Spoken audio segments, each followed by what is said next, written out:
aí, pessoal, tá começando mais um Ambicast, o podcast da Ambimete. Eu sou Maurício Oliveira, tô aqui com vocês, né, desde o início desses podcasts aqui, apresentando, né, as informações aqui e principalmente a equipe que traz informação boa pra vocês. Ó, hoje tá especial, viu?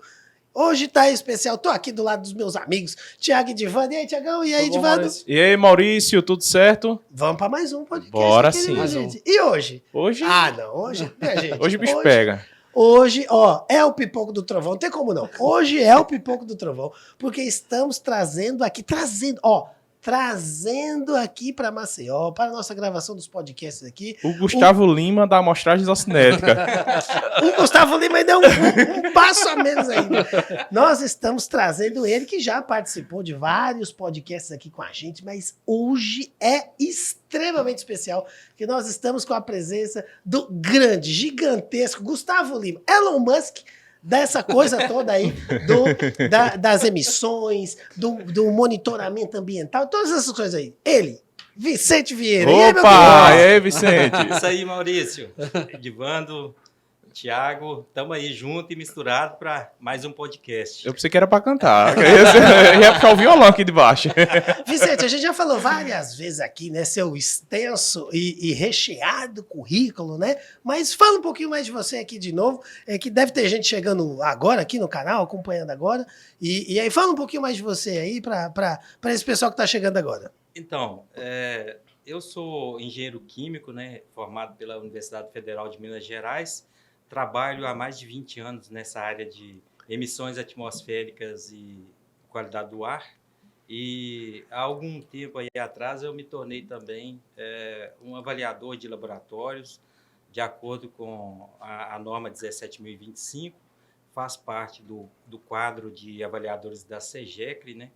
E apesar da minha pouca disponibilidade para fazer avaliações, ainda continuo no quadro dos avaliadores e trabalho na Equipo também, que é uma fabricante nacional aí de equipamentos utilizados nessa área, tanto o chaminé como qualidade do ar.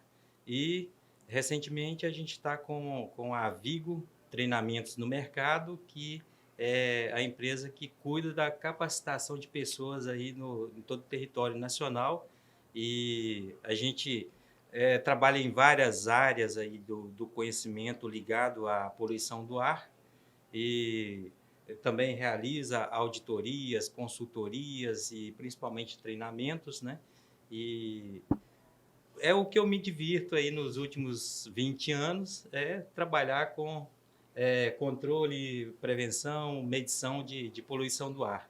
E vou dizer já que é um grande prazer estar aqui com os amigos e vamos compartilhar conhecimento. Eita, entre nós e entre o pessoal que vai nos assistir aí ao longo dos próximos meses, anos e décadas, né? Amém. Tomara. Fica para a eternidade aí, né? Tem uma história curiosa, quando a gente começou na Ambimete, aí o Vicente já era referência pra gente, né? Aí eu liguei pro Vicente e falei com o Thiago, esse rapaz tá precisando comprar um amostrador isocinético. Aí eu liguei, Vicente, cara, no Brasil assim, bicho, você não sabe não quem é que vende um amostrador isocinético e tal. Aí ele, pô, Edivando, eu tô montando empresa eu mesmo vendo. E aí a Ambimete, acredito que tenha sido, né, Vicente, o primeiro cliente da Equipo. E a Equipo foi o primeiro fornecedor e de lá pra cá, nesses 12 anos aí, a gente vem construindo uma história bacana aí, né? A história é essa mesmo, ela é verídica, né? E na realidade também foi um grande desafio. Ixi, vai dar um podcast, eu vou contar a história. Qualquer dia a gente marca aqui pro Vicente voltar só pra falar desse início daqui, mas eu tenho dúvida ainda sobre a equipe. Ainda tem uma historinha aí pra complementar, que a gente tava com tanta urgência de pegar o equipamento que eles levaram até a metade do caminho e a gente foi até a metade do caminho para poder pegar o equipamento. A gente se encontrou em Salvador, né? Foi. Só não tinha carnaval, mas foi em Salvador. Já próximo equipamento a gente já podia. Então você que tá aí, você que tá aí no YouTube e você que tá aí também nos streamings, né? E também no Spotify, né? Isso. Ó, bom lembrar. Vicente está por aqui, fica por aí. E você que está acompanhando a gente, que já sabe que é conteúdo top aqui, ó, não esqueça não, não esquece não. deixa o seu like aqui, deixa o seu comentário, sua pergunta, pode deixar a pergunta, que a gente vem, traz essa pergunta aqui pro Vicente, ele vai ajudar a gente, né, Vicente? E aqui a gente não sabe mais ou menos, mas quando chega aí, minha gente, pode mandar que a gente responde. Ativa o sininho pro YouTube te avisar toda vez que tiver algum vídeo novo aqui, alguma atualização, para você não perder nenhuma informação de qualidade. Então, olha só, vem com a gente. Vamos abrir aqui esse podcast aqui, porque, Vicente, veja só que interessante, né? A gente já falou sobre vários temas, a gente já falou sobre coisas mais conceituais, coisas mais práticas, coisas específicas da Ambimete aqui no nosso canal. E aí, agora, né, a gente tá com, né, o papa, né, do negócio aqui, né? O homem sabe. Então, assim, ó, a gente acompanha muito, né, os podcasts da Ambimete e a gente fala muito sobre monitoramento ambiental, sobre os impactos, né, dos poluentes na atmosfera, na biosfera, essas coisas tudo eu já entendi aqui, viu, mas gente, aqui eu já tô aprendendo. E aí, especificamente hoje, já que você está aqui, a gente sabe que tem a chaminé das indústrias, né? Uma coisa muito comum, que a gente já conversou aqui várias vezes, já conceituamos várias vezes. E aí, a chaminé sai alguma coisa, né? A gente tá vendo ali, para quem é leigo, vê uma fumacinha saindo, às vezes uma fumaça mais escura, às vezes uma fumaça mais clara, às vezes não tá saindo fumaça não, mas quando você olha direitinho, parece um negocinho assim que tá saindo, sai alguma coisa da chaminé, e a gente imagina que esses materiais, esses gases, essa coisa toda que sai da chaminé, ela vai, não tem fora, né, minha gente, que é tudo aqui dentro do planeta Terra, né, e vai se espalhar aí pelo meio ambiente. Então, ô Vicente, conta um pouquinho pra gente, né? Como é essa coisa aí dessa jornada dos poluentes, esse negócio que sai da chaminé e vai para algum lugar. Explica pra gente aí como é que é esse negócio. Então, Maurício, primeiro, o que sai da chaminé é uma coisa que naquele momento não tem utilidade e às vezes não tem como aproveitar no processo industrial, né? E às vezes também até não tem interesse. Aproveitar-se certas coisas no processo industrial. Aquela pluma, né, que a gente vê saindo da chaminé, tem vários tipos de substâncias ali, né? Às vezes compostos, às vezes agregados e tudo mais. E tem inclusive um que não é tão ruim assim de sair da chaminé, que é o vapor de água. E que, curiosamente, às vezes, dá a impressão visual para quem está olhando ali, poxa, a vida ali está muito ruim. E, na verdade, é bem branquinho, bem parecendo uma nuvem, né? Um algodão. Aí, então, aquilo já é um indicativo que tem uma quantidade, que pode ter, melhor dizendo, uma grande quantidade de água que não vai ser nenhum tipo de poluente. Né?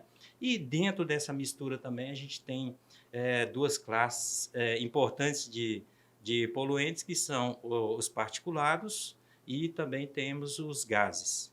Né? Vamos falar, Vicente, um pouquinho dos particulados aqui, Isso, né? A gente pode até separar, né? Para a turma ficar, para a gente entender bem. Mas dá para separar? É separado isso aí? Dá. Eu só vejo a fumaça subindo, minha gente. Como é isso?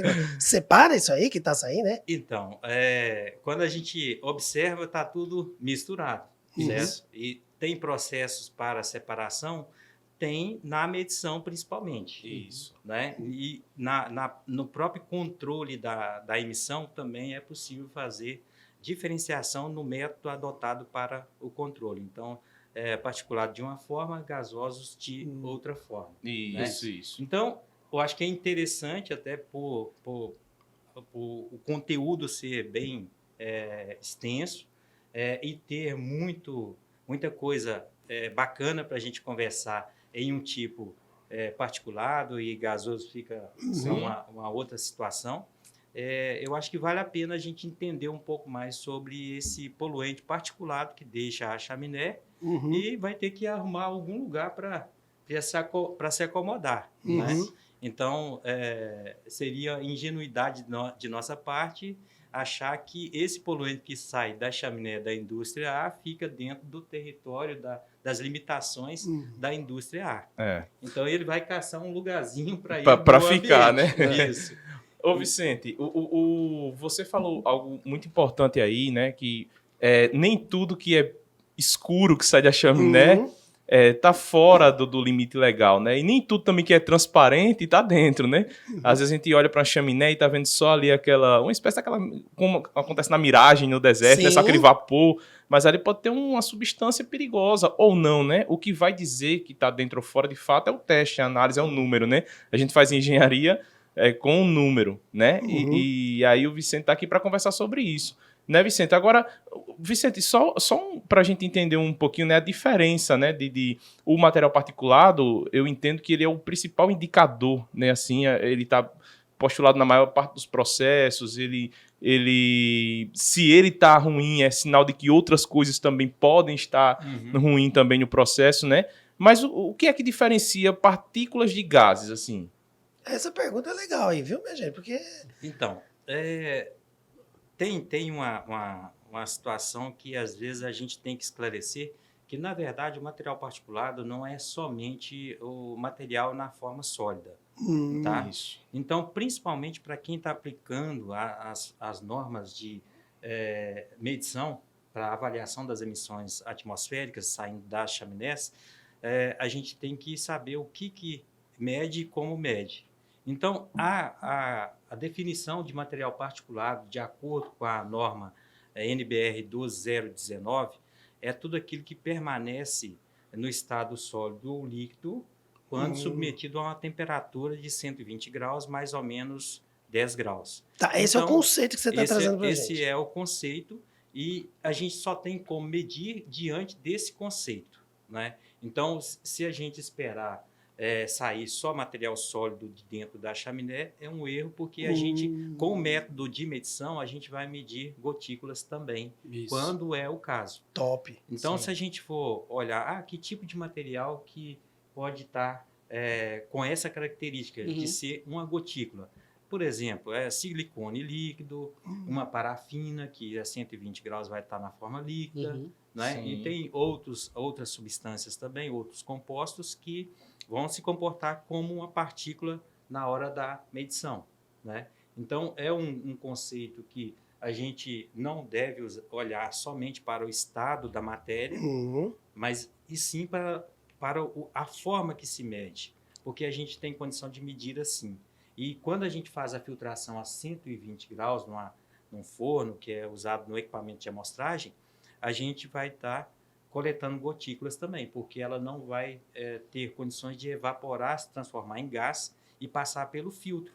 O filtro nada mais é do que um dispositivo né, de meio material que não deixa passar determinado tamanho de partícula. Então, o material particulado em si, para a metrologia, para empresas que avaliam emissões atmosféricas, é isso. Agora, do ponto de vista geral, na natureza e tudo mais, a gente vai entender material particulado como aquilo que está no estado sólido, não é? E aí tem as diferenças de tamanho. Então, tem o material particulado que não chega a tamanho de partícula, que a gente não vai considerar como material particulado, e seja isso na natureza ou na própria, vamos dizer assim, na emissão, dependendo da granulometria, do tamanho, o nosso equipamento utilizado não vai coletar. Tá, entendi. Ô, Vicente, mas aí você falou um número interessante, né? E a gente fala aqui de número muito, né? O Divino acabou de falar sobre a importância dos números. E esses 120 graus aí, que eu acho que o pessoal que está ouvindo aqui, o pessoal que está assistindo, meio que, e esse número cabalístico? Veio da onde? Tem alguma explicação específica? Esses 120 graus na hora da medição? Então, esses 120 graus, vamos colocar aqui tecnicamente graus Celsius, né? Que a gente fica, graus é unidade de ângulo, né? Bem lembrado. Dependendo do grau, né? Ou do óculos, né? Então, o que acontece? Então, os 120 graus Celsius, que também não é Fahrenheit, né? Kelvin, não, é Celsius. Tá. Então, isso tem a ver com o quê? Com o ponto de ebulição da água. Porque a gente não quer determinar a água como sendo material particulado, certo? Isso. Então, a gente tem que trabalhar com uma temperatura um pouco maior do que o ponto de ebulição da água, para que a gente não tenha... Que é 100? Que é 100 graus dependendo da Isso, altitude, mais ou né? menos. Dependendo se está próximo ao nível do mar, mas é sempre próximo de 100 graus Celsius, ok? Então, quando o método foi criado, logicamente, isso lá na década de 60 ainda, as técnicas e o entendimento sobre a amostragem, o pessoal já entendeu, olha, o mínimo que eu devo fazer aqui é tirar a água da jogada, porque ela não é poluente e não é material particulado, e não vai ser na minha metodologia inventada, vamos dizer assim, na época. Então, e por que não pode ser muito elevado também? Por que não trabalhar com 200 graus? Porque você vai ter tanto alguns materiais sólidos, que são relativamente possíveis de se volatilizarem devido ao aumento da temperatura, e você vai perder esse material sólido, vai perder gotículas, que na verdade seria material particulado, que geraria impacto parecido com particulado no ambiente. Então, o interessante é sobrepor os 100 graus Celsius para retirar a água, mas não se distanciar tanto de forma que se perca o material. Para que o equipamento divida também em duas fases, né? E depois da caixa quente a gente tem uma caixa fria para fazer essa repartição aí, vamos dizer. Isso, no método de amostragem a gente tem essa separação dos gases com o particulado. E aí a gente consegue então ter na primeira etapa o particulado e na segunda etapa gases que porventura a gente queira medir. Isso. Aí a gente entra na parte e começa a distanciar um pouco do entendimento que a gente entra em equipamentos, né? Isso Vicente.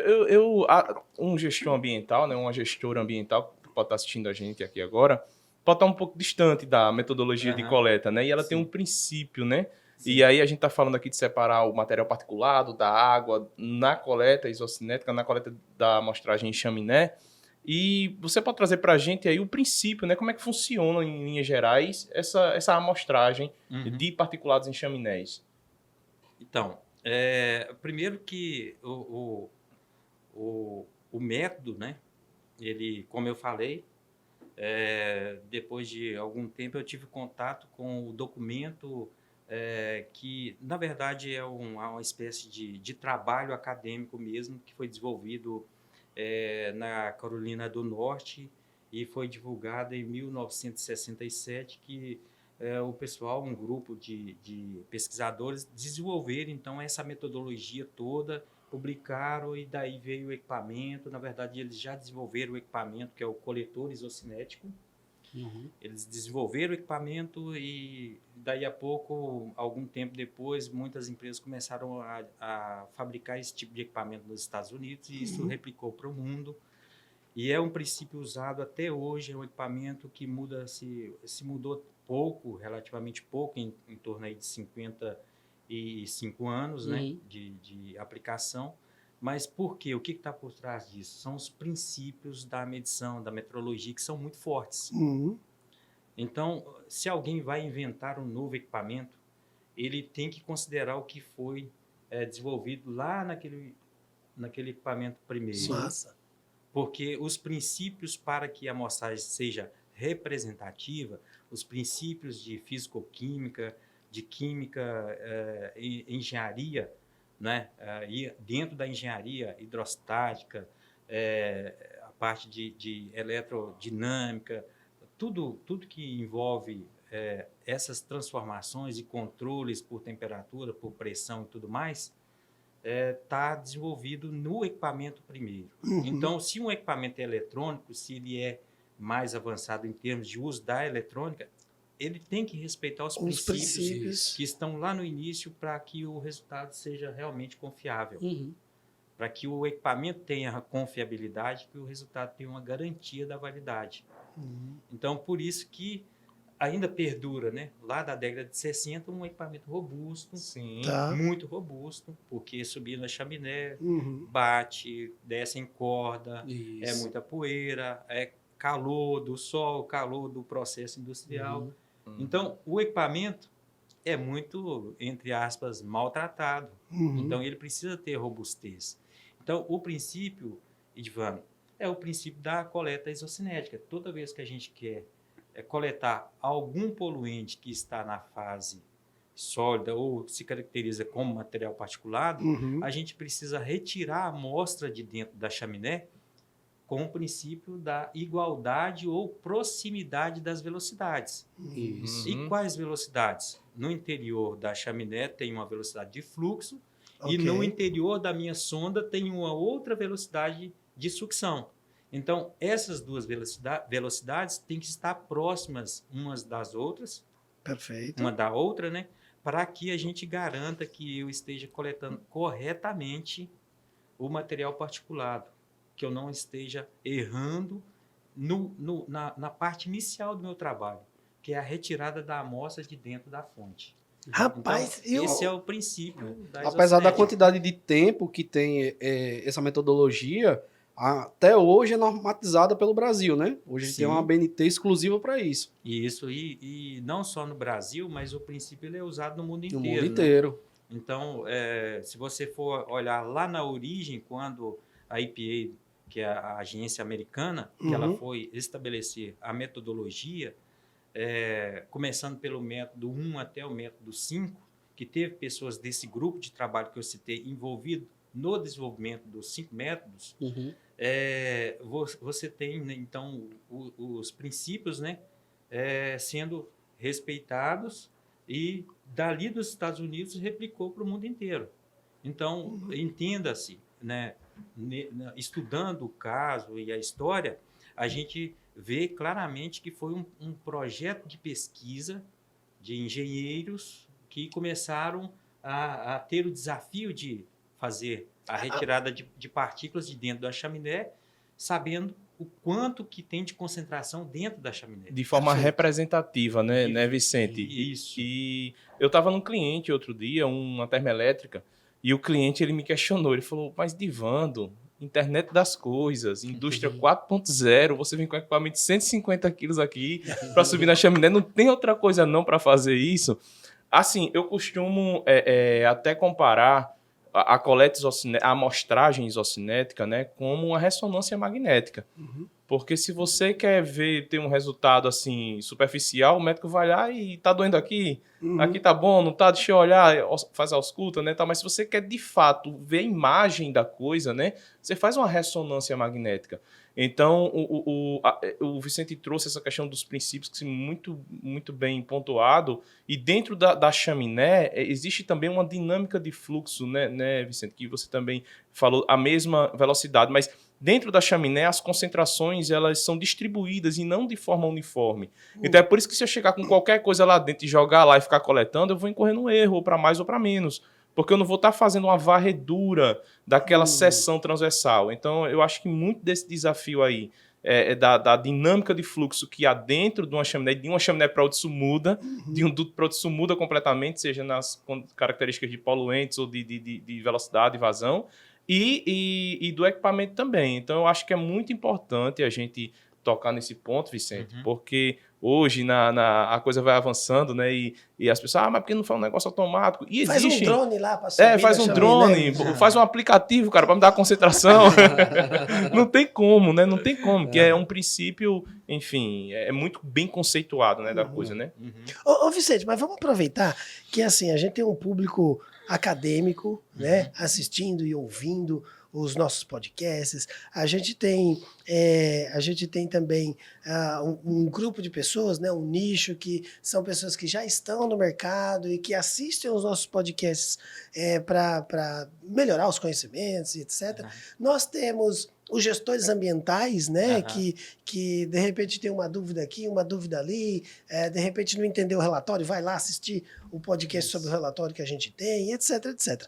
Então, assim, para ajudar essa galera, né, para ajudar a nossa audiência, assim, quais são as principais fontes de conhecimento, né, que você poderia deixar aqui para a gente, para estudar um pouquinho da história, para estudar um pouquinho dos próprios estudos e tal, porque aqui é quase uma biblioteca, né, minha gente? Professor. Aqui, dá um norte aí para a gente aí, ô Vicente. Existe um handbook, né? É um handbook de controle e medição da poluição do ar. É um handbook bem robusto assim, em termos de conteúdo, né? E ele vai levar em consideração também esses processos de medição. Assim, eu não consigo dar a referência certinha, mas imagino que se a pessoa colocar no Google ali, handbook de controle e medição de poluição,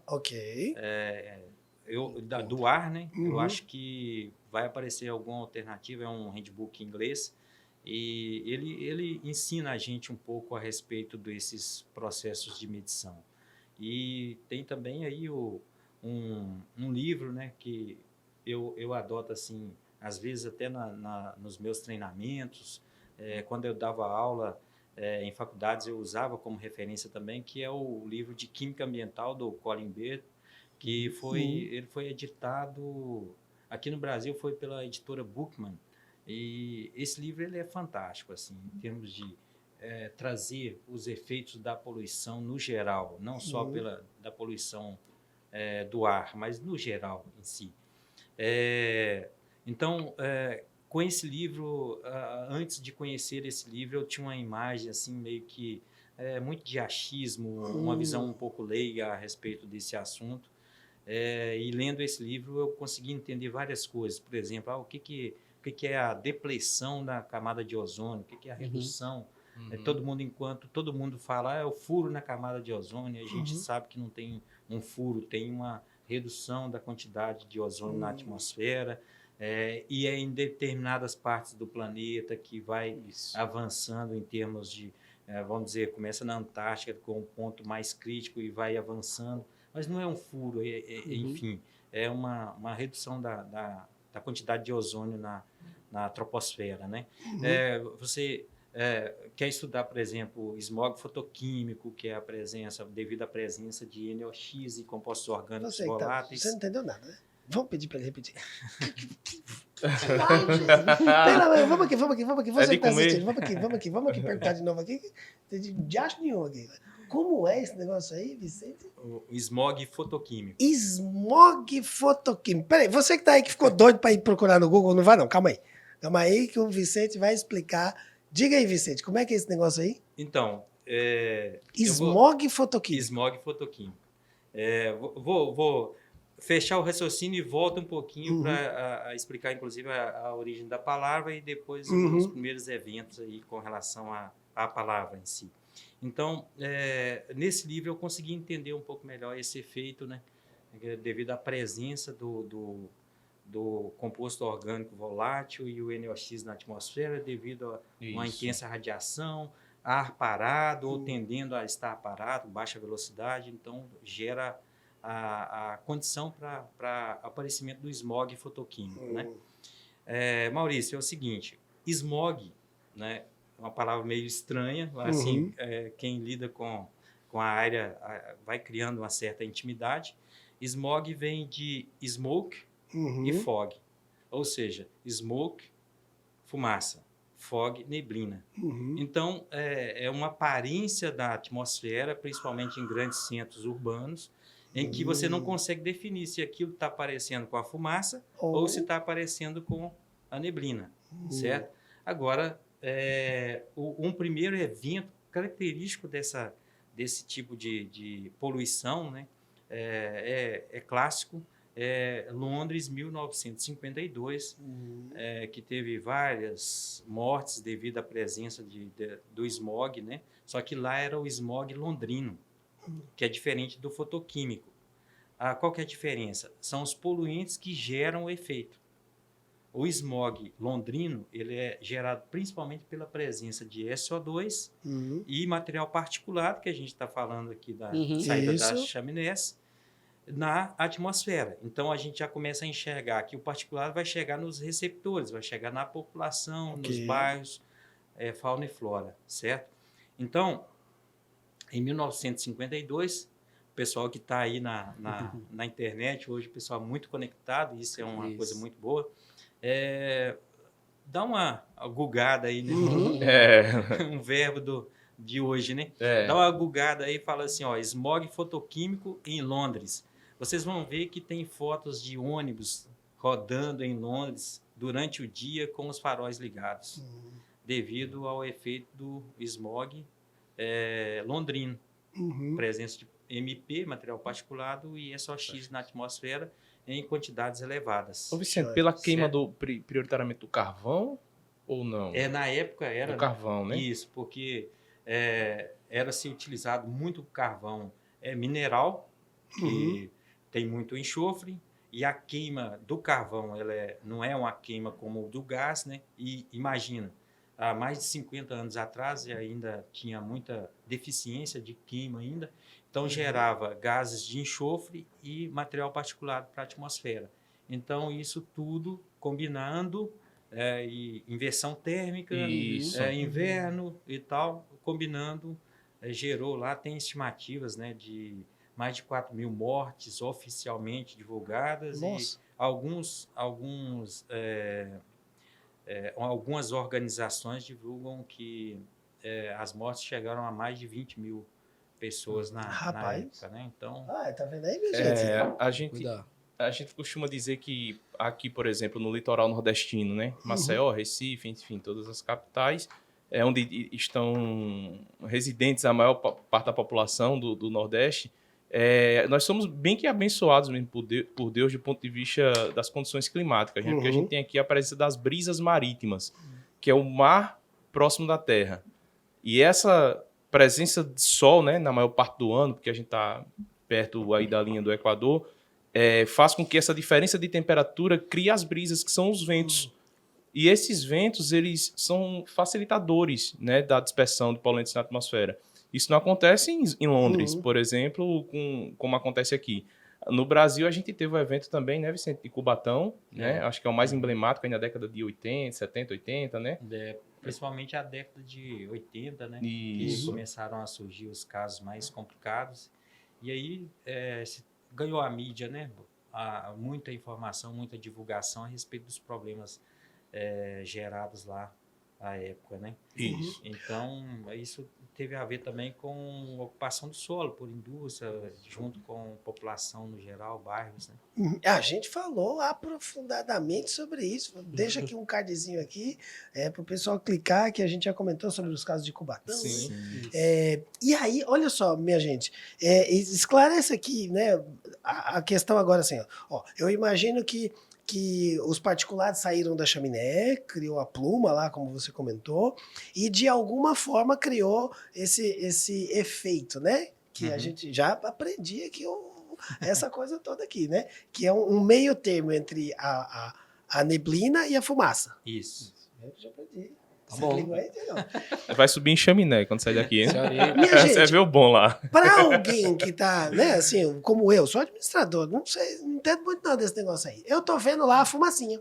Tô vendo a cor, né, que a gente já comentou.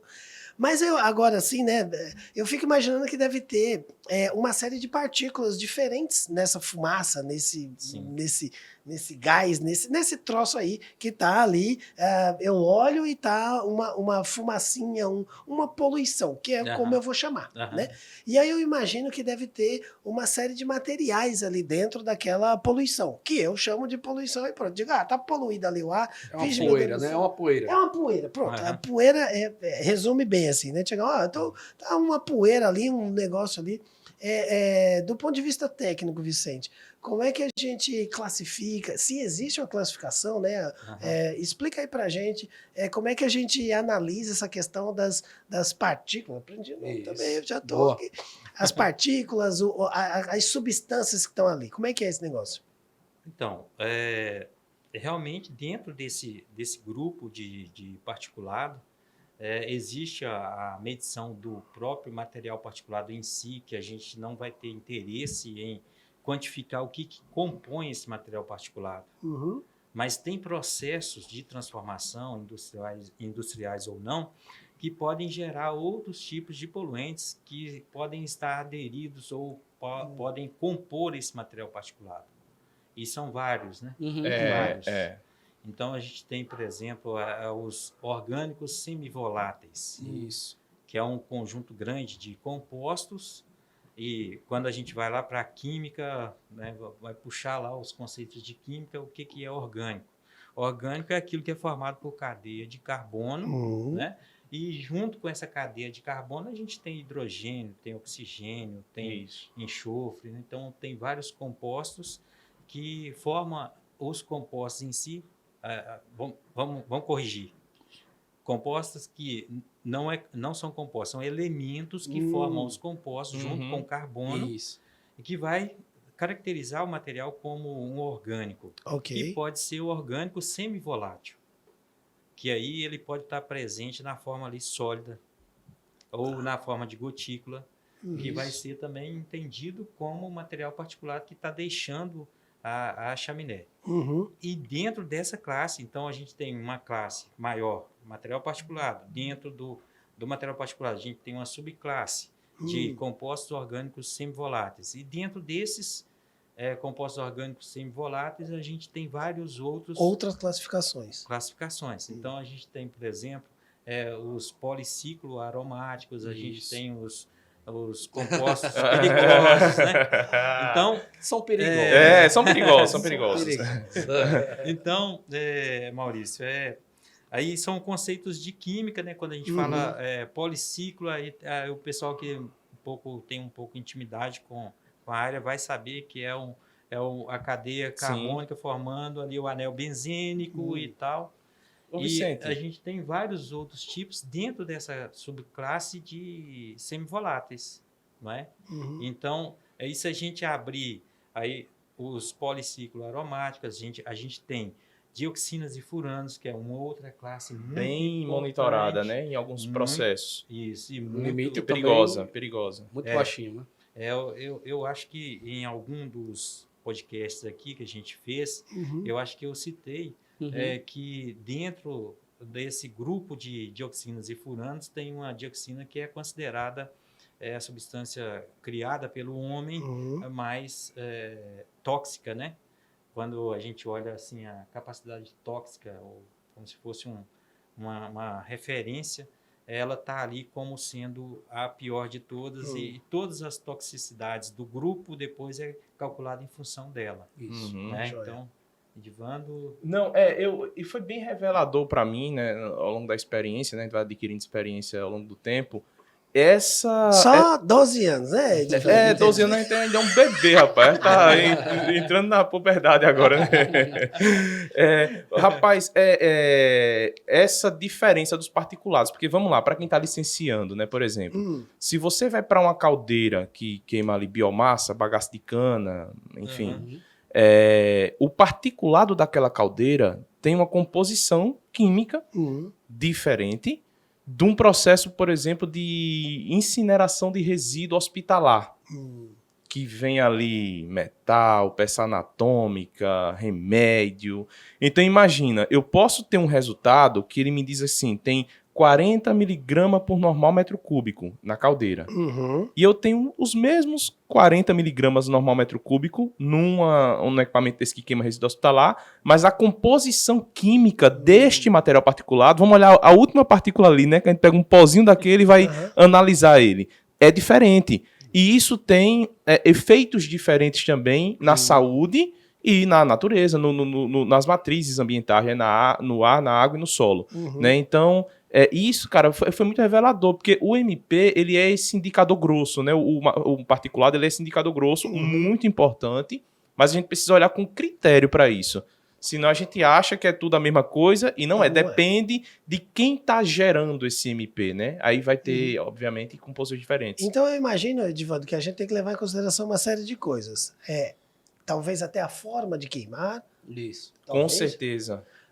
O que está sendo queimado, mas eu imagino ali o tipo de fonte, eu fico imaginando que o tipo de equipamento, que dependendo do tipo de equipamento, se analisa de um jeito, em que posição geográfica está a planta, né?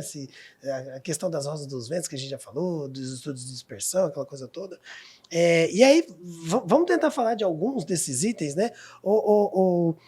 Vicente, você que é o cara aí dos equipamentos, né? Assim, tem muita diferença entre um equipamento e outro para analisar isso que o Edivando falou? Assim, veja, a gente tem duas formas, né, Edivando? Isso. 2 materiais, 2 compostos. Eu posso analisar pelo mesmo equipamento? Não, tem metodologia diferente? Esclarece esse negócio aí pra gente. Sim, tem diferença, sim. E realmente o entendimento do processo, né, o que está gerando, vai me levar também à conclusão de que o que eu devo monitorar. Isso. Como o Edvan falou, tem muita diferença entre uma poluição da chaminé em um incinerador e em uma caldeira. Tem muita diferença, né? Agora, quando a gente analisa material particulado, simples, né? Só o material particulado, é uma técnica gravimétrica. A parte de amostragem, né?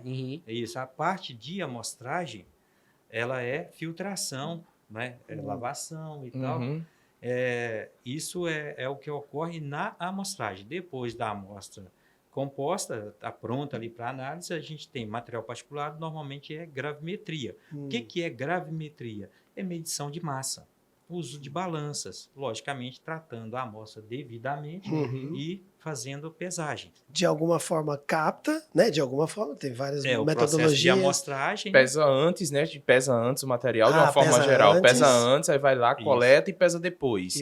Essa diferença de pesos é que vai dar uma massa que vai compor o resultado. Que aí vai analisar a diferença entre... Eu estou imaginando aqui. Imagine que no peso a gente não consegue dizer o que é. A gente consegue dizer o número do peso, a massa, né? A massa ali. total. A massa total. Aí é isso, a sua pergunta é nessa direção, né? E agora, e para saber o que é, a gente faz o quê? E aí?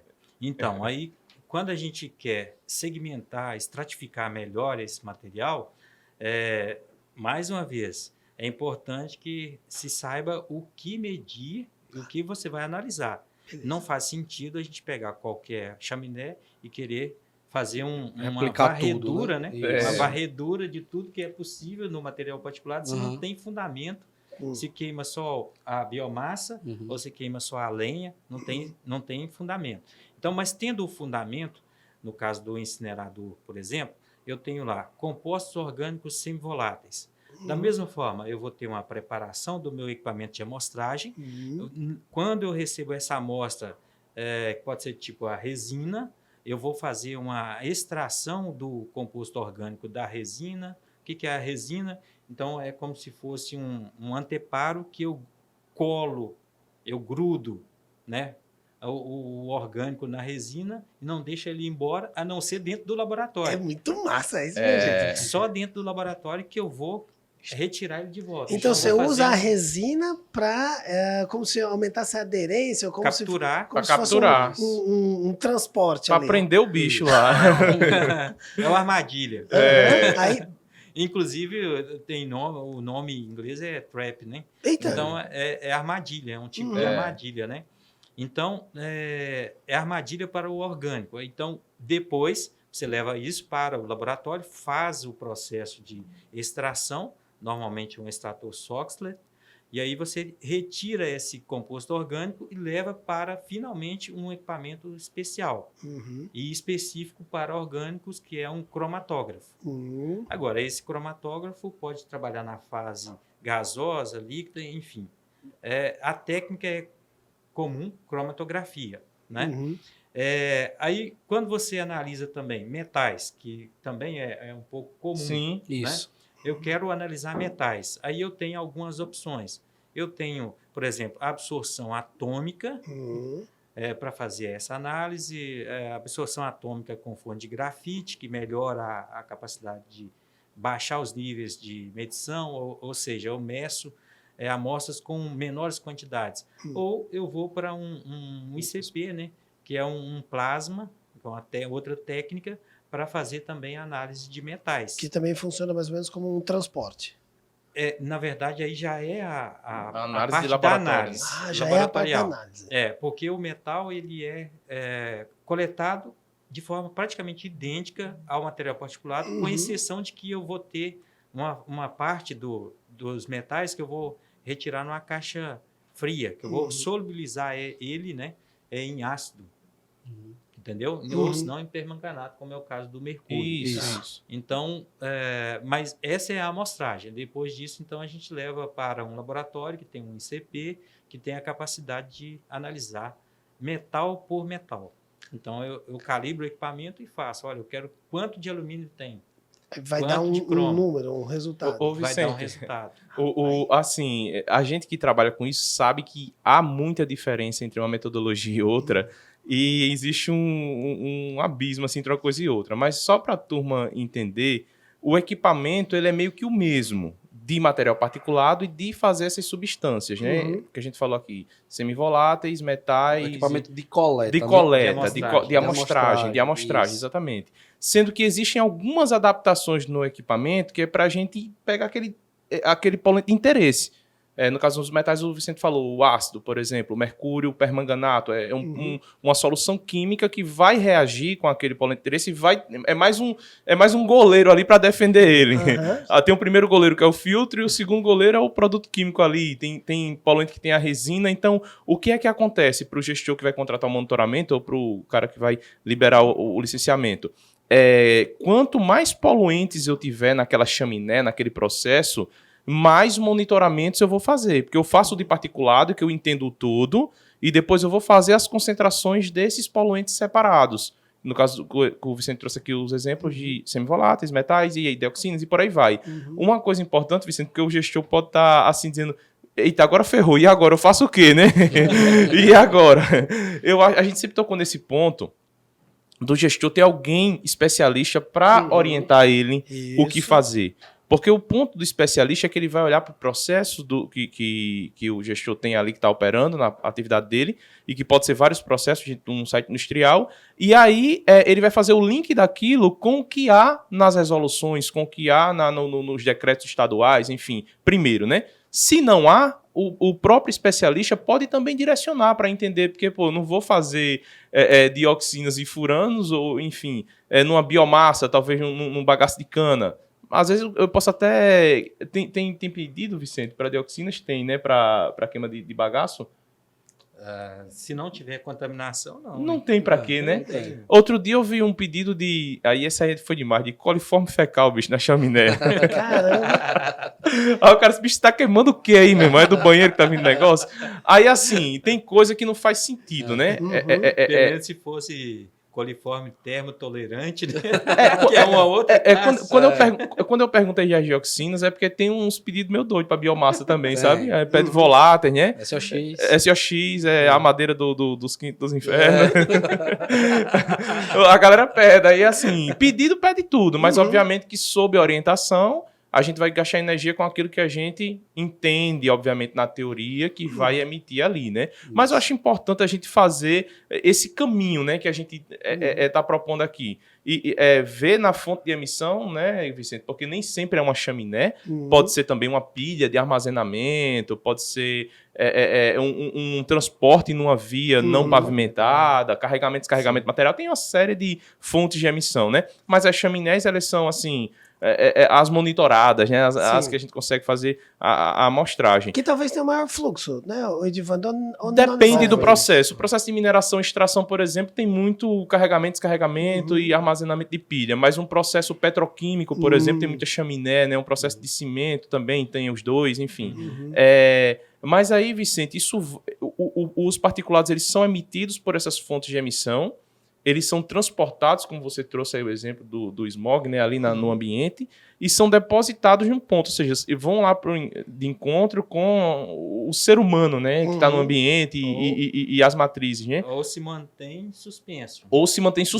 Isso. Quando isso acontece, é o mesmo poluente, mas falando de monitoramento, muda, né? A gente muda a metodologia, muda os equipamentos, muda o limite que a gente compara com o padrão, a legislação. E você poderia trazer, Vicente, um pouquinho como é que acontece agora o monitoramento no ambiente?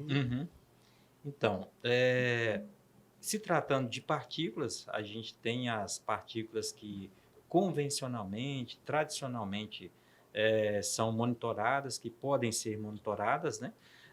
A gente tem, começando com os maiores diâmetros, a gente tem as poeiras sedimentáveis, que é aquele tipo de material particulado que vai se depositar muito próximo da fonte, porque tem uma massa relativamente alta para permanecer suspensa na atmosfera. Então, no primeiro momento, por gravidade mesmo, uma força gravitacional, vai fazer com que essas partículas, as poeiras sedimentáveis, se depositem próximo à fonte. Né? Então, é muito comum ter reclamação no entorno de uma indústria, por exemplo, não pelo particulado que fica suspenso e viajando na atmosfera em si, mas sim o sedimentável, porque é o sedimentável que vai se depositar sobre o carro na garagem, vai sujar o piso, que vai sujar a roupa. E é muito visível, né? É muito fácil de se ver, né? Então, é a mesma coisa que fuligem ou não? A fuligem pode ser... É um dos tipos, né? Um tipo, né? E dependendo do tamanho, vai ser sedimentável ou não. Em relação à fuligem, é uma composição de carbono, né? Principalmente, e às vezes com alguns orgânicos misturados ali, que realmente vai trazer um desconforto para o cidadão. Então, esse é o tipo que, por incrível que pareça, que se mede menos, um dos que se mede menos, mas que às vezes traz muita reclamação por parte da população no entorno de uma fábrica. Né? E tem também, aí baixando o tamanho, a gente tem as partículas totais de suspensão, que aí tem uma faixa de um diâmetro de corte, né?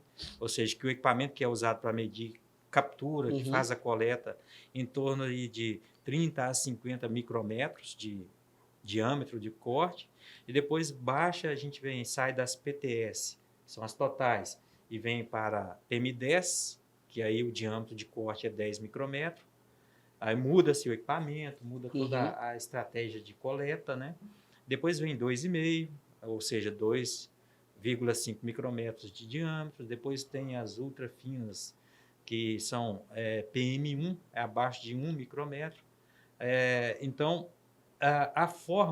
uma das formas aí, é muito bem estabelecida e bem aceita, e que te dá muita garantia da validade do resultado, é a utilização para PTS, PM10 e PM2,5, são os amostradores de grande volume, né? Que você vai monitorar por 24 horas, vai gerar uma amostra específica, que você tem um método de laboratório bem estabelecido, que é o gravimétrico, que vai medir a massa no início, como o Edvando falou, e no final depois, para determinar a diferença. Então, esses tipos de partículas se caracterizam não pela composição, mas em si pelo tamanho. O que precisa atentar é o tamanho da partícula. Isso, que é muito importante. E tem um porquê, também, né, Vicente? Tem um porquê. Tem um porquê. Isso, né? E qual que é o porquê? É porque partículas, eu diria que tem dois. Então vamos lá. Então, o primeiro é o seguinte, olha, quanto mais fina, quanto menor a partícula, mais distante ela vai chegar, ela vai demorar um pouco mais para ser extraída da atmosfera, da troposfera, certo? Então, podemos imaginar, como eu falei, as sedimentáveis ficam no entorno e as suspensas começam a viajar na atmosfera. E quanto mais leve, mais longe ela vai. Mais longe ela vai.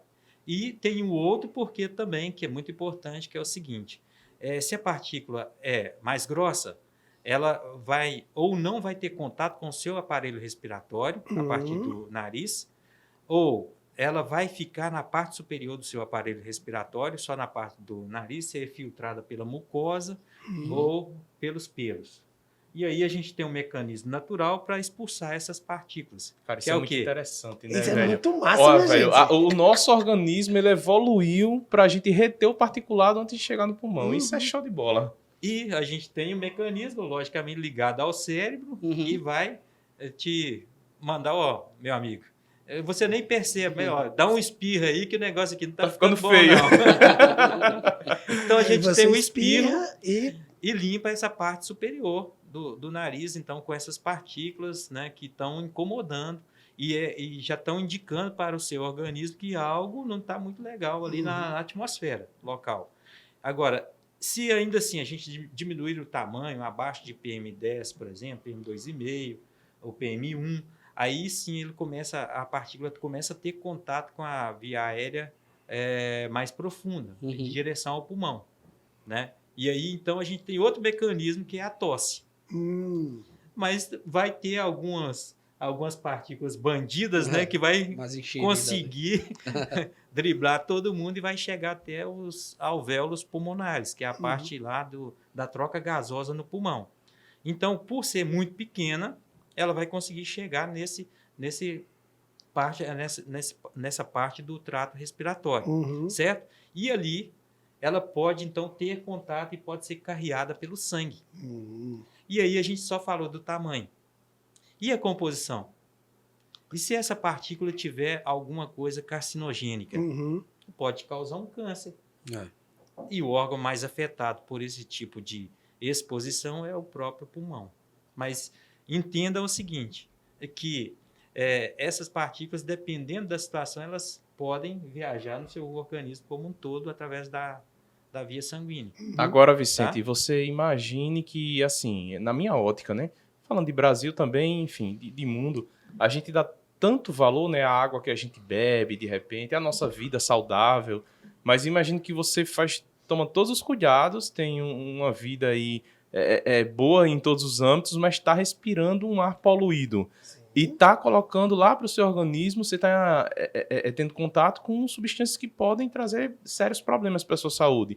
E o número, talvez você tenha até isso mais redondo, o número de mortes já no mundo que a gente tem por poluição atmosférica é alarmante.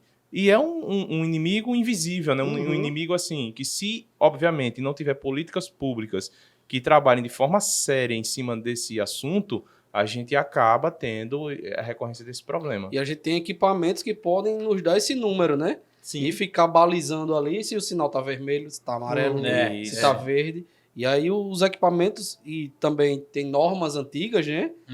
Pelo menos aqui a gente tem o CONAMA 3 de 90, que ainda meio que é utilizado por alguns lugares. E, enfim, foi renovado aí, vamos dizer, mas que são efetivos de sinais. E a gente tem que realizar os monitoramentos com os devidos equipamentos que, enfim, fazem parte desse conjunto todo de medidas, né, que a gente pode tomar. Esse é um ponto importante, né, Tiago?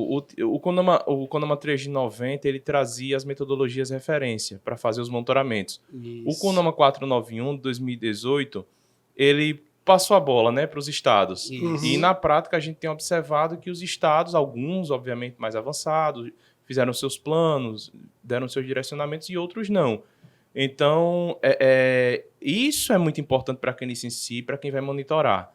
Pô, qual é o tipo de método que você tá usando para colocar um número de tanta responsabilidade sobre a sua mesa, né, para tomar uma ação? Então, a gente até observa grandes processos, né?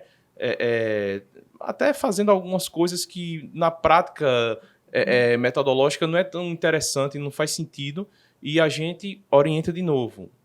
Procura um especialista com experiência na área para te orientar. Né? Eu tô com uma dor de cabeça, eu vou para onde? Para um neurologista, né? Para um médico. Eu não vou para um cara que ensina música, eu não vou para um guarda de trânsito. Então, é isso que tem que acontecer também com poluição atmosférica. Então, essa troca aí da legislação, da resolução, né? Que foi CONAMA 3 para o 491, inclusive que está quente, né? O STF, enfim, tem uma ação do STF que pediu para o CONAMA trazer outra resolução, porque essa era inconstitucional, mas jogou constitucional, e a gente tem até maio agora para sair uma nova resolução, senão os padrões da Organização Mundial de Saúde, eles serão estabelecidos. Porque o que é que acontece? O CONAMA 491, ele traz os padrões iniciais e os padrões intermediários, né? Ele vai avançando, para avançar ao longo do tempo nos estados, diminuindo as concentrações. Diminuindo as concentrações. Até chegar ao final. Até chegar ao padrão final. Até chegar ao padrão final. E esses padrões finais são os limites estabelecidos pela OMS. Que a OMS diz, acima disso aqui está com problema. Sendo que, como os estados ainda não colocaram esses prazos, alguns estados não colocaram esses prazos, a coisa está solta. Então, talvez a concentração de 200, que está prejudicando a saúde, ainda está vigente hoje em alguns lugares, né? Então, para o gestor, a gente está orientando também, fica muito de olho nisso, porque de repente, em maio, do dia para a noite, o cara pode ter que, obviamente, atender o limite da OMS ou sair uma outra coisa, né? Então, é isso, a gente está acompanhando de perto. Minha gente, então vamos aproveitar o Vicente aqui. Gostei desse tema, Edivando, acho que dá para a gente aprofundar um pouquinho. Vicente, nesses seus anos de estudo, você conhece muito da legislação, da parte técnica, das normas. Eu queria que você comentasse um pouquinho para a gente sobre essa evolução que o Edivando está trazendo, né? Como é que você está vendo aí essa relação entre as normas, né, porque tem uma norma, as metodologias, porque tem a metodologia, os equipamentos, né? E como é que isso está sendo cobrado, né, das indústrias aí, para orientar um pouquinho mais o nosso gestor ambiental, porque eu fico imaginando aqui, né, minha gente? Imagina sair uma legislação dessa, Edivando, e não tem nem metodologia, ou então não tem equipamento. Como é que eu vou dar uma resposta se de repente eu não consigo fazer? Né?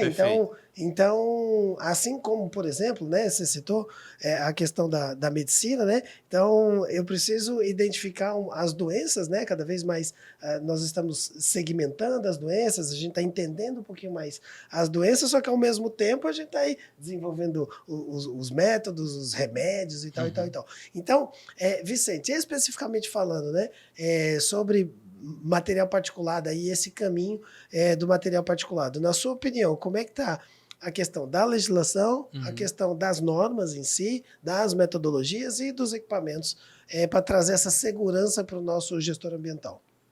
Então, hoje a gente tem uma tendência, né? A gente está buscando, claro que buscando facilidade, versatilidade, praticidade em vários segmentos aí da nossa relação em sociedade, vamos dizer assim.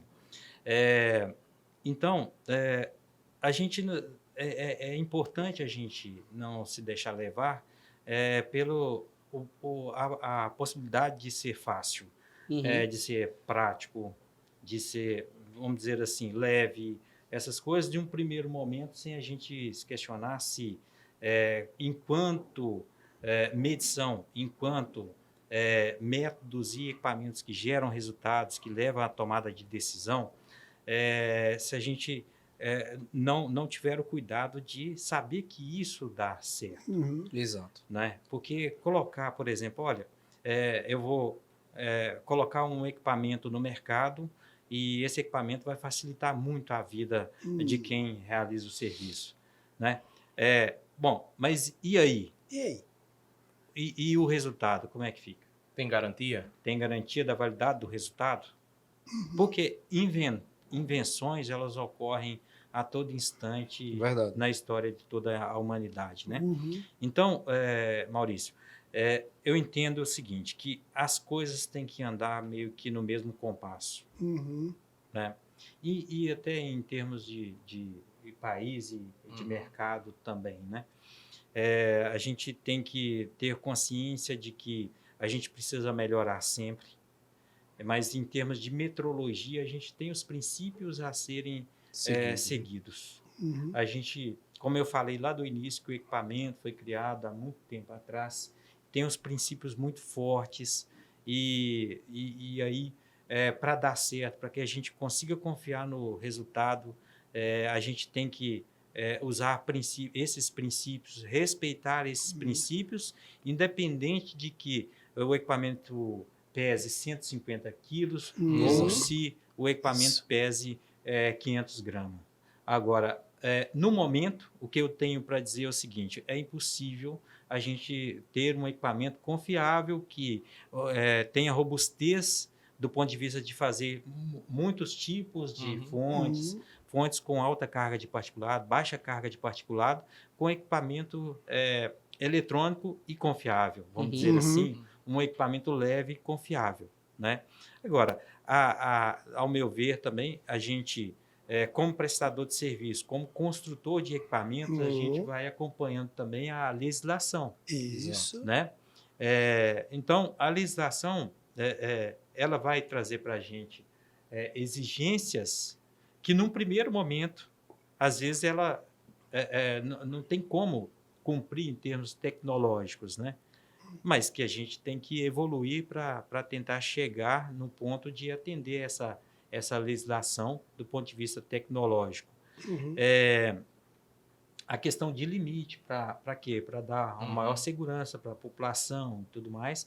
Isso não depende só do processo de medição, depende também do que é aplicado como controle nas emissões. Uhum. Então, se a gente fala da 491, tem o limite final lá, né? O índice, Sim. Né? Que é o padrão final. Então, se a gente tem esse padrão final para ser atendido, a gente tem que olhar também para o controle, porque depois de lançado na atmosfera, fica difícil a gente tratar essa atmosfera ou até mesmo escolher lugares melhores adequados para a habitação, vamos dizer assim. Exato. Né? Então, o que eu percebo ao longo dos anos, né? Que a preocupação com a poluição do ar, ela vem aumentando cada vez mais. Ok. E é uma tendência. Sim. Não tem como isso retroceder, ao talvez meu ver. Uma conscientização maior da população, da humanidade, eu diria, talvez até. Sim, porque é um tipo de poluição que ela é silenciosa, como o Edvando falou, certo? Então, ela é silenciosa. E isso ganhou muita força a partir da década de 90, porque nos Estados Unidos, principalmente, teve muito investimento para desenvolver metodologias, controles, fiscalização no país. E eu gostando, ou você gostando ou não, os Estados Unidos influenciam o mundo inteiro. Sim, com certeza. Né? Em praticamente tudo, né? Por tecnologia, por os equipamentos, conhecimento e investimentos e tudo mais, isso acaba influenciando. Então, o que eu vejo que a gente tem um caminho pela frente, a gente está chegando, né? Está recebendo novas tecnologias e o desafio de quem faz o serviço, quem produz equipamento, é tentar acompanhar o uso dessas tecnologias. Sem fugir dos princípios. Sem fugir dos princípios, que é o mais importante em termos de metrologia. Com certeza. Não adianta nada eu estar confortável para fazer um trabalho, ser rápido, se não vale nada o resultado. O Edvando fala muito sobre isso, né? A gente tem a teoria do vai, né? Que assim, a gente tem aí as nossas ações muito baseadas na ação, mas não pode ser uma ação sem qualidade, né? O Edvando fala isso com bastante propriedade. Aí vamos aproveitar aqui para encerrar esse podcast, mas tem mais, viu? Calma aí, vocês aí. Calma aí. A gente ainda vai gravar mais com o homem aqui, viu? A gente vai gravar. Vamos aproveitar, né? Vamos aproveitar ele aqui. Tiago e Edvando, principalmente, né? Já que a gente está nessa roda aqui entre né? O papa da coisa, né? E vocês que têm muita experiência de mercado, né? E aí eu queria que vocês trouxessem assim, qual que é nesse omelete que a gente está fazendo aqui, né? No frigir dos ovos aqui, na opinião de vocês, e traz um pouquinho da experiência, assim, qual é o papel do gestor? Se a gente até tem exemplos práticos aí de como um bom gestor ambiental que está lá na ponta aqui, né, que é a pessoa responsável por dar respostas aos stakeholders, né? Vocês falam bastante nisso, né, minha gente? Que o gestor ambiental ali tem que lidar com várias pessoas, né?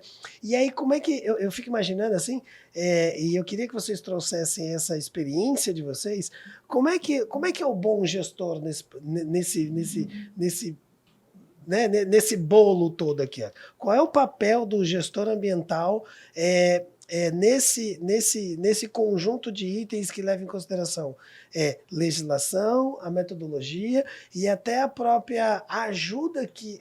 não sei se eu posso usar o termo ajuda, tá, minha gente? Mas assim, as informações que o próprio gestor ambiental pode ajudar a gente, por exemplo, na construção de equipamento, que eu imagino que muito gestor ambiental aí dá uns pitaques bons, talvez, né? Talvez, assim, uma interferência, uma observação. E também, gente, será que o meu processo produtivo e tal... Como é que é isso lá na prática, minha gente, do ponto de vista do gestor ambiental? Maurício, você falou uma palavra mágica aí, informação, né? Geralmente o gestor, a gestora ambiental é um profissional que não é especialista falando de emissões atmosféricas na área, né? E eu acho que o grande desafio aí do gestor, que ele vai tomar decisão ou ele vai direcionar decisão para alguém tomar essa decisão, seja o processo, enfim, um projeto, é ele transformar os números que ele tem dos monitoramentos em informações. O número por si só, ele não diz muita coisa, mas o que está por trás daquele número é que fala. Então, por exemplo, às vezes, eu vou dar um exemplo prático, às vezes o gestor ambiental diz, cara, eu fui cobrado aqui para fazer um monitoramento de qualidade do ar, traz só um ponto, só um dia, uma vez no ano, e meu licenciamento é de 5 anos e tá bom nesse dia. E ali ele vai ter um resultado na mesa que, ao nosso ver, não diz muita coisa. Porque será se o processo estava na capacidade nominal? Como é que estavam as condições climáticas daquele dia? Né? E se for um processo com alto potencial poluidor, ele pode ter, ao longo do tempo, nuances dessa qualidade do ar vizinha e ter problemas seríssimos que ele não conseguiu ler naquele dia. Então, quando ele cria essa frequência, o monitoramento ele já dá essa ideia de movimento, né? Quando ele cria essa frequência de monitoramentos, ele consegue entender dentro de uma curva, linkando com o processo dele, condições climáticas, com outros processos vizinhos, o que é que ele faz de forma holística para resolver o problema. É um serviço pesado, bicho. Esse negócio aí não é um negócio simples. Não é eu contratei, fiz o Pix para a empresa de monitoramento, tô livre, tô licenciado. Cabeça. Não é, cara, não é. E a gente sabe que isso é o conceito de acidente de trabalho, já mudando um pouquinho de assunto, mas dentro do mesmo. E de higiene ocupacional, ele fala muito disso. O que é a higiene ocupacional e muitas coisas que acontecem na doença do trabalho é ao longo do tempo que elas acontecem. E o acidente, ela acontece ali na hora. Tá perfeito. Beleza, mas tem coisas que a médio e longo prazo elas estão acontecendo e o gestor não está percebendo. E lá na frente, cara, a conta vem e ela vem com juros e correção. Para quem era responsável daquilo ali, entende? Então, eu acho assim, o grande ponto é estar munido de bons profissionais, estar munido de boas informações, né? Um gestor que gosta de estudar, que se interessa de fato pela coisa ser resolvida na raiz mesmo, assim, que não quer colocar tapete em cima das coisas, coisa embaixo da mesa. Eu acho que quando o gestor, pela prática, tá, eu tô falando, isso não é nem uma opinião pessoal, é pela prática. Quando a gente vê gestores com essa postura, vê gestores com trabalhos, modelos, gestores com resultados, né?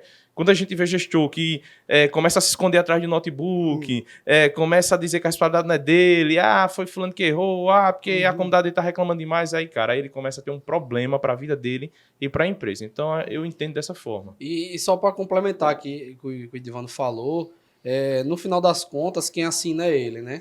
É como o médico assina um resultado de exame. Tá lá o nome dele, então é a capacidade de assinar, não é só a caneta e colocar lá que tá tudo certo, não. Ele vai responder, em alguns anos, inclusive, se ele for colocado para fora amanhã, ele continua respondendo por aquilo que ele tá fazendo. E é importante frisar isso que o Edivando falou, cara, tem que estudar com relação ao gestor. Tem que estudar sobre o assunto, não precisa ser especialista, mas precisa estudar, saber, entender quais são as legislações, quais são as normas que orientam a realização daquele tipo de serviço. É muito importante saber disso e conseguir interpretar os dados. Tá dando X por conta disso. E não só culpar o monitoramento, mas entender o que foi que aconteceu durante o monitoramento para que aquele valor deu alterado, deu a menor, enfim. É basicamente isso. Tem que se entender. Realizar monitoramentos. A gente tem um cliente que ele realiza monitoramento na fonte dele, na chaminé, todo mês. Eu preciso entender o que é que está acontecendo aqui. E todo mês ele realiza um monitoramento para colocar níveis de informações dentro do processo e saber o que é que está acontecendo. Realizando monitoramento, ele vai... Um dia ele chega, um dia ele acerta. 12 monitoramentos durante um ano, vamos fazer um estudo aqui do que foi que aconteceu. É basicamente isso que, assim, eu entendo e, assim, a gente entende durante esse percurso aí que a gente já tem de gestores ambientais. A boa notícia, né, é que, assim, quando a gente entrou nesse mercado, e existe eu diria, não é bem um mito, mas, assim, uma cortina de fumaça aí. É uma cortina de fumaça, sabe? Mas existe muita gente séria no mercado, isso é bom. Existe muita gente que não quer fazer a coisa, mas existe muita gente séria. A gente tem muitos clientes sérios, né? A maioria dos clientes que são sérios, que às vezes quando o cliente ele não faz, é porque ele não entende da importância da frequência ou do aprofundamento no número, ou até porque o risco dele é pequeno, entende? Às vezes o cara emite pouca coisa, tal, então ele não... Para ele seria energia demais. Mas a gente, quando esse risco aumenta para o cliente, por exemplo, é um cliente que emite um metal pesado na atmosfera, um cliente que tem várias fontes de emissão no lugar, né? Então ele começa a ser obrigado a se inclinar, a olhar, e tem muita gente que já faz isso por natureza. A gente está na mesa aqui com o Vicente e eu acho que um dos maiores valores dele é que ele não negocia esse tipo de coisa. Assim, ele faz a coisa como tem que ser feita, ele orienta como tem que ser orientado, custe o que custar, doa o que doer. E que, na verdade, tudo na vida é assim, né? A gente faz um grande esforço inicial para colher um resultado grande lá na frente. Porque não tem resultado grande com facilidades. Pequeno esforço. Um pequeno esforço, exatamente. Ô, Vicente, e tem muito gestor ambiental que ajuda lá? Especificamente falando sobre os equipamentos, né? E principalmente aí do material particulado. Eu acredito que sim, né? Que algum cliente lá da ponta, algum gestor ambiental já chamou você, de repente, para discutir, para entender um pouquinho melhor como é que funciona o equipamento dele. Tem uns que eu decorei o nome. Fio de manga, por exemplo, é um negócio que eu já decorei. Tá? Assim, como é essa sua relação com os gestores ambientais, mas assim, com os bons gestores, né? Assim, como é que é essa relação aí? Então, na verdade, também eu já trabalhei com formação de gestores ambientais, né? Em algumas faculdades lá de Belo Horizonte. E assim, eu entendo que a formação ela é importante, mas a busca profissional após a parte formal da sua instrução, ela talvez seja mais fundamental ainda do que você ter um diploma, certo? Então, eu já tive alguns casos assim para resolver problemas, né? Agora, até recentemente, teve um gestor de uma grande corporação, uma multinacional, fez um contato comigo assim, olha, eu estou com um problema aqui numa chaminé e que o meu problema é o seguinte, vou ser direto contigo. Tinha uma empresa que fazia medição aqui e nunca tinha achado o tal do fluxo ciclônico. Aí chegou outra empresa... E acharam esse bicho aqui. Tava perdido em algum lugar. Acharam na chaminé o tal do fluxo ciclônico. Tava amarrado embaixo da mesa. E aí, ele veio consultar. E aí, eu quero saber se tem ou não tem e tal. Eu falei para ele, olha, você tem uma equipe aí dentro que eu treinei há 4 anos atrás. Apesar de eles não estarem na ativa, eles sabem fazer a medição do fluxo ciclônico. Encaminha, então, eles para o seu ponto lá na fábrica e peça para eles medirem. Por quê? Por que ele chegou até mim? Porque no momento ele não tinha uma pessoa de confiança, entendeu? Para esclarecer para ele o que estava acontecendo. O que estava acontecendo? Quem estava certo, quem estava errado. Eu falei para ele, olha, nesse momento eu não falo nenhum nem outro. Pega a sua equipe interna, vai lá e confira. E aí sim ele fez. Chegou lá, o pessoal aplicou a técnica e descobriu que tinha fluxo ciclônico realmente. E a primeira empresa que estava lá, passou lá várias temporadas fazendo a medição, não contou para ele em hora nenhuma que tinha o fluxo ciclônico. Tá? Então, esse tipo de situação, o gestor, às vezes, ele fica assim, vendido. O que eu faço? Volta a frisar mais uma vez. A consulta ao especialista. Né? Assim como todos nós, se a gente não entende bem de um assunto, você não vai confiar em qualquer um, você vai buscar um especialista. Se aquele especialista te der uma resposta que você não sente muita firmeza, o que você vai fazer? Procurar outro. Não é verdade? É verdade. Então eu acho assim, os gestores ambientais dentro das empresas, eles têm uma gama de atividades e obrigações e tudo mais De forma que, às vezes, ele é especialista em quê? Em gestão. Sim. Isso aí. Em gestão dos especialistas. Vamos dizer assim, gestão da parte ambiental dentro das empresas. Isso. Mas ele não precisa ser especialista em nenhuma das áreas, seja água, efluente, solo. Saber fazer o equipamento. Não precisa não, né? precisa de nada disso. Né? Ele precisa saber o quê? Acompanhar, contratar e saber consultar as pessoas certas na hora certa para tomar decisão. Né? Eu recebi o relatório aqui, mas eu não confio nesse relatório, então não manda para o argumental. Né? Eu acho que vai ser questionado, então não manda. Converse primeiro com o especialista. Aprofunde um pouquinho mais. E, posteriormente, você toma a decisão do que fazer como gestor ambiental. Então, e tem vários outros casos também que tem a ver muito com problema. Olha, normalmente é isso, né? O meu resultado deu acima. O rapaz lá me pediu para te ligar porque você que sabe explicar como é que funciona o equipamento. Tá. Né? Então, como que funciona o equipamento? A gente vai... Quando dá certo, normalmente ninguém te liga, não, né? Rapaz. Que é o certo que pode estar dando errado, né? Também. Exatamente. Sim, então, aí deu errado lá e aí daqui a pouco liga pro Vicente. Então, tem situações que é isso. Quando aperta, opa, tem que resolver aqui. Tá, joia. Então, tem muito isso por parte não só gestores, mas a gente também tem isso, e é isso que a gente está falando, não é verdade? Sim. Se não sabe responder, não sabe resolver a demanda... Liga pro Vicente. Não, pro Vicente. Liga pro especialista. Procura especialista. Vicente, vamos dar né? Vamos fechar o fluxo ciclônico aqui do negócio. Tá muito ciclônico esse fluxo.